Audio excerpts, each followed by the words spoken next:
I'd always believed my marriage to Natalie was strong. We had been together for over a decade, shared a home, and raised a child together. From the outside, everything seemed perfect. But over the past months, I noticed subtle signs of secrecy. Late nights, evasive answers about her whereabouts, and a growing emotional distance. I tried to convince myself it was just stress or work, but deep down, I feared the worst. Then one evening, the truth hit me like a lightning bolt. Natalie had unilaterally opened our marriage, without telling me. She had started seeing other people, expecting me to accept it as if it were normal. The audacity was staggering. She tried to justify it, claiming it would make her happy and improve our relationship. I was stunned, betrayed, and deeply angry. The woman I had trusted and loved had shattered the foundation of our marriage without even giving me a choice. I knew immediately that I needed to respond, but not impulsively.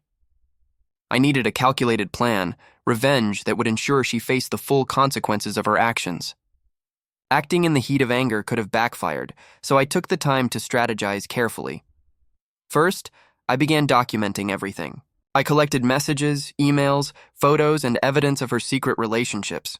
Every detail mattered: the dates, the people involved, and her repeated attempts to hide the truth.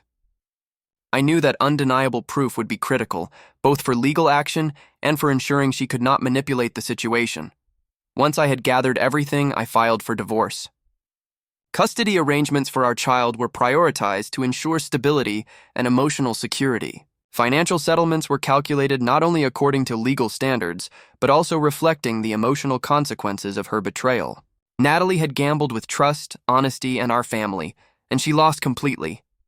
But legal action alone wasn't enough. I decided that the ultimate revenge would involve removing her completely from my life. I ghosted her. I moved out with our child, stopped answering her calls, texts, and emails, and ensured that she had no influence over my future. The absence itself became punishment. She had assumed she could betray me and continue her relationships without consequences. She was wrong. In the weeks that followed, I focused entirely on rebuilding stability and emotional security for myself and my child. Routine, support from friends, and creating a normal environment became my priorities. Natalie, meanwhile, faced the consequences of her audacity. Her credibility, reputation, and control over my life were gone.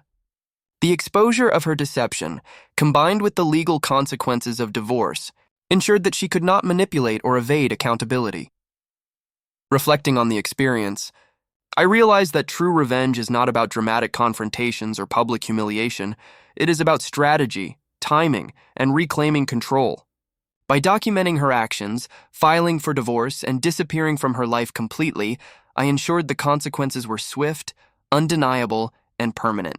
Natalie had underestimated me, assuming she could act without repercussions. She was wrong. Her choices reshaped our lives, and through careful, deliberate action, I reclaimed dignity, authority, and the ability to rebuild a future free from deception. The lesson was clear. Betrayal, even when masked as freedom, has consequences that cannot be ignored, forgiven, or forgotten. In the end, this story is one of shocking betrayal, calculated revenge, and personal empowerment. A wife's audacious decision to open a marriage without consent triggered decisive action.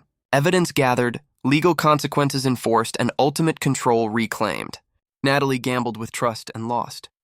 The consequences were total, and the lesson was unforgettable.